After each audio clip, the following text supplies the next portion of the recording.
Joining me now is Kaushik Chatterjee. He's Group Executive Director, Finance and Corporate with Tata Steel. Mr. Chatterjee, thank you for your time, sir. Good to have you here.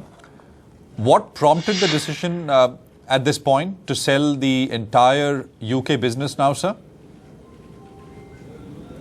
See, I think it is a question of a review of the operations that the board had undertaken. Normally, as you know, that in the month of, in and around the month of March, companies look at the past year's performance and the next year's plan and what happens going forward. And this is a part of a planned process, and we do it every year. What was important is we had multiple rounds of conversations over the last few months on how we are faring as far as UK is concerned. And given the fact that there has been a rapidly deteriorating performance level as far as UK is concerned, and the fact is it's been deeply impacted by the external environment, be it the currency, be it the imports that are coming in, the market remaining mute and in terms of demand growth and so on. We looked at the transformation plan that the management had prepared along with the independent consultants and so on.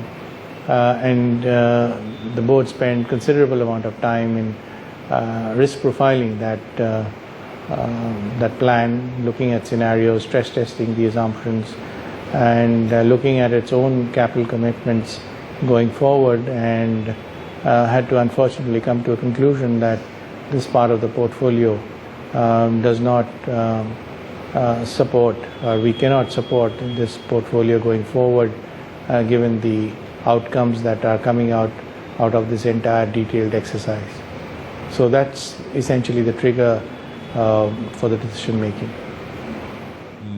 Right, Mr. Chatterjee, you're already in negotiations to sell the long products business, right? And that's very large as well. But now this is effectively a UK exit, right? In a manner speaking, yes. Okay. Could you tell me if you already have a potential buyer in place? Surely you basically have already thought about it, maybe spoken to people, and now you made the announcement. No, Prashant, this is less than 24 hours of that decision, so we don't have the buyer universe or anybody with whom we have spoken to. This is an initiation of the process, and the Tata Steel board has advised its European subsidiary board, which is the holding company of the European business, which is Tata Steel Europe, to look at all options, including a potential sale of the Tata Steel UK business in whole or in parts, and do it in a time-bound manner and report back to the Tata Steel board. What is the timeline, Mr. Chatterjee? Time-bound, you said, but what's the timeline? I mean, by when do you want to be able to do this?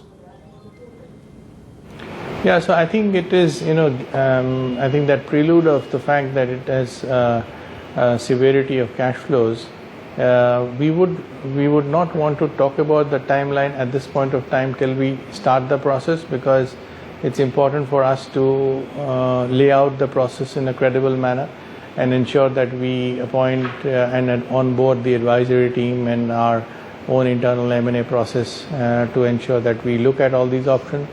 The Tata Steel Europe board will also look at any other option that may exist under these circumstances, and then come to a conclusion to run the process.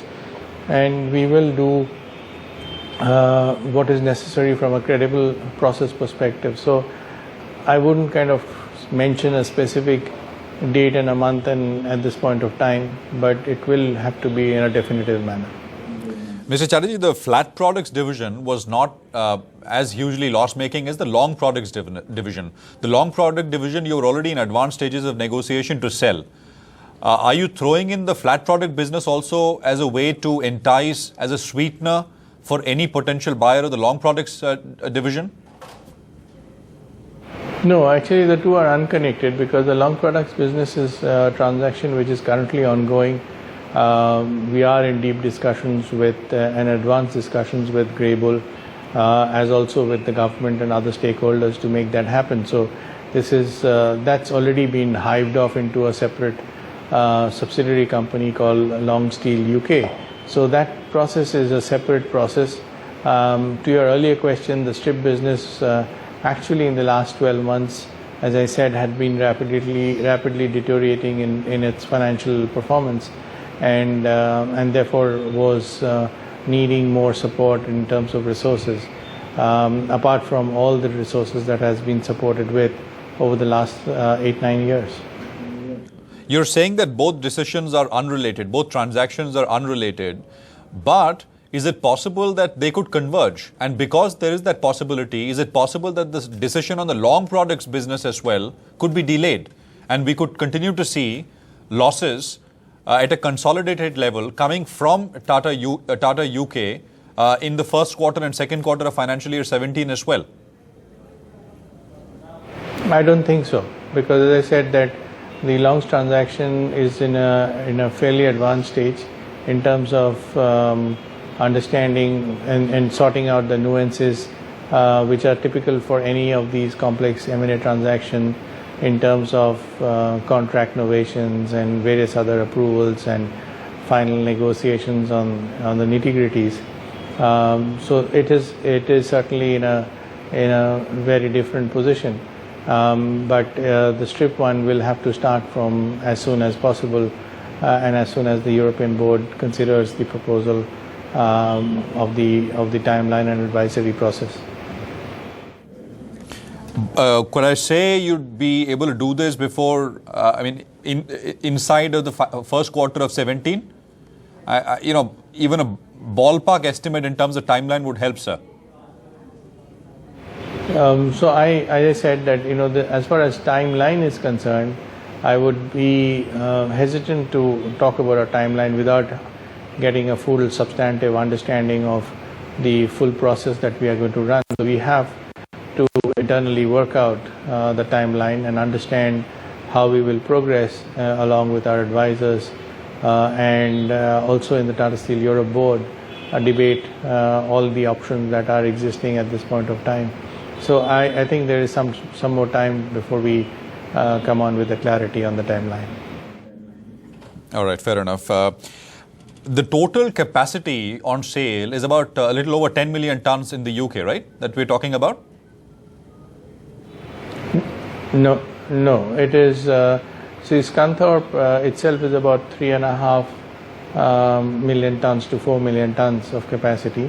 So that's already kind of in the process of getting divested. And Port Talbot is also around 3.5 to 4. So we're talking more around 7 million tons or thereabouts. What has been the overall performance? If you could give us some numbers in a snapshot, even if you don't have the numbers, but since financial year 2009, could you tell us how Tata UK has performed? How many years of EBITDA level, operating level profits have you had? How many years of operating level losses have you had? So I think, Prashant, it's fair to say that the last 12 months has been more steeply impacted, and it had negative EBITDA in the last 12 months. And prior to that, it moved between positive and break-even, depending on the cycle. It got deeply impacted post the global financial crisis in 2009. It came back after a lot of restructuring that was undertaken. And again, it went through some challenges.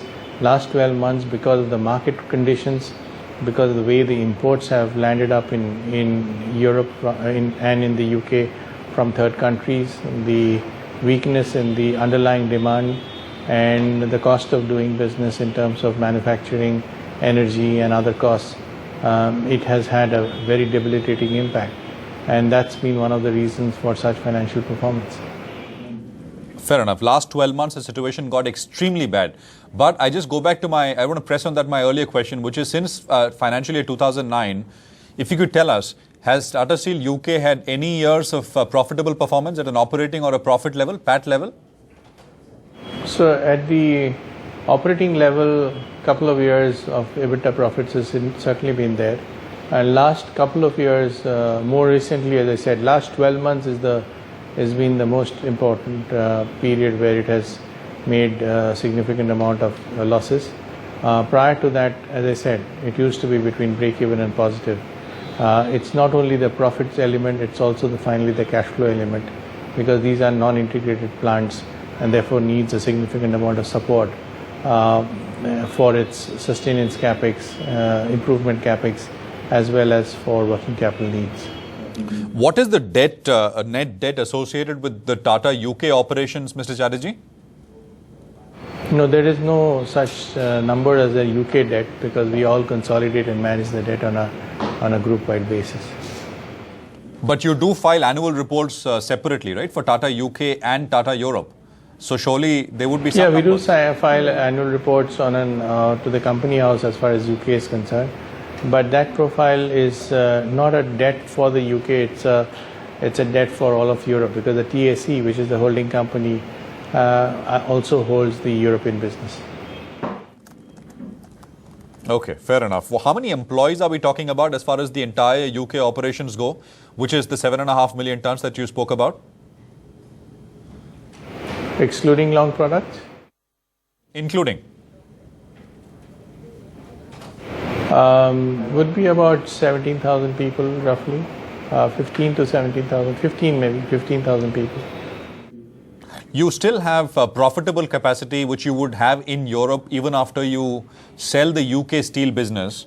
How would the rest of the European business look like, excluding UK, after the sale is done at an operating level?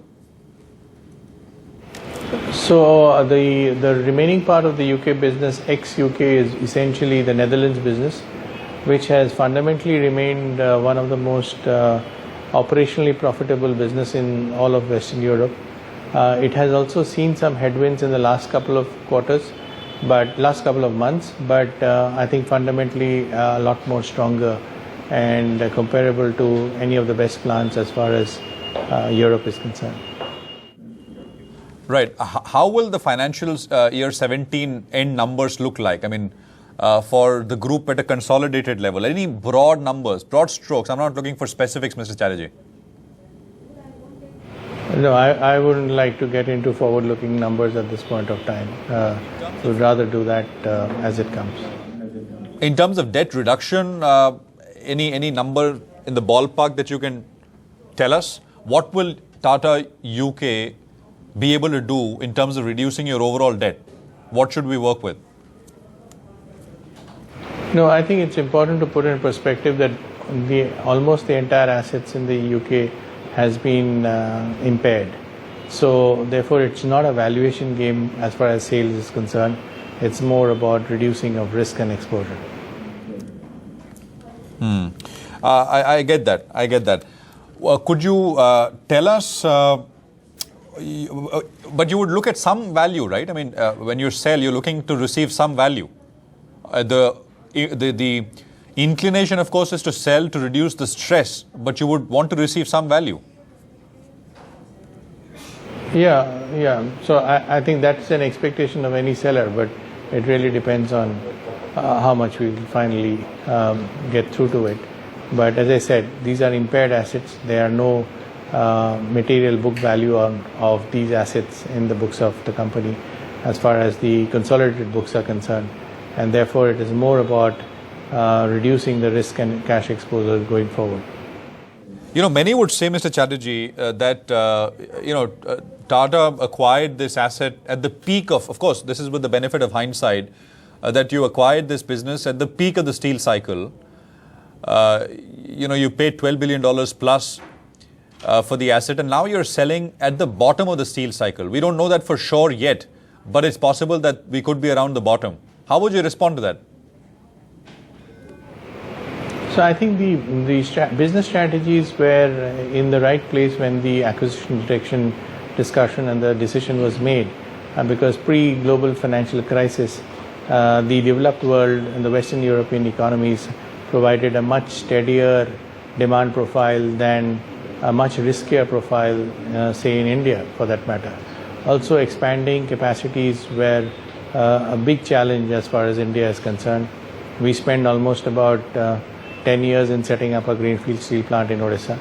And therefore, from a risk mitigation point of view, spreading of risk makes the right sense. However, the world entered into a very structurally different terrain post the global financial crisis, because the entire liquidity crisis took away structural demands of more than 30% from Europe. Since then, we have made a lot of attempts and taken initiatives, and every employee of the company, be it workers or management team, has put in a lot of hard work in terms of trying to make things happen in a new era of manufacturing and trade competitiveness. Unfortunately, the situation is going to continue perhaps lower and longer, and that changes the risk profile of the entire portfolio, which is why we had to come to that unfortunate decision. You know, your name comes up quite often. I'm now coming to the local business, the Tata Steel India operation, which is very profitable. Here in India as well, we constantly hear that we are on the cusp of major consolidation in the steel sector. Various plants are up for sale, etc. You are one of the bigger players, one of the biggest players rather, strong financially here, and you are seen as a natural potential acquirer. How would you respond to that? And do you believe that we will see a lot of consolidation in the steel sector in India itself? Again, from an India perspective, the challenges in the Indian steel industry are also very intense, given the way imports and unfairly priced imports have come into the country over the last 12 months.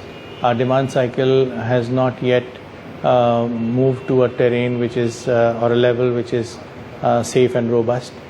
We just hope that given the public spending and the allocation, especially during the budget, we will find opportunities for a demand pickup going forward in the next few months and quarters. But there is a huge looming NPA issue in the banks on account of steel sector, which is indicative of the fact of the struggle of the sector. And yet steel is a foundation industry as far as any nation is concerned. And if India is to grow at about 8 to 10% in the next decade or so, it needs a basic material like steel for its growth. And I don't know of any geography in the world which has grown and developed in the world which is on imported steel, because inherently it's unviable to grow sustainably on imported steel. So I think the steel industry is a very important industry as far as India is concerned and any country is concerned, and therefore we must have the ease and cost of doing business in a manner such that it can remain competitive. I believe Indian steel industry is very competitive, but we will have to look at the imports that come into the country and look at ensuring that we provide the resilience to that industry. Mr. Chatterjee, thank you very much for your time, sir. Good getting that perspective from you, and look forward to speaking with you again.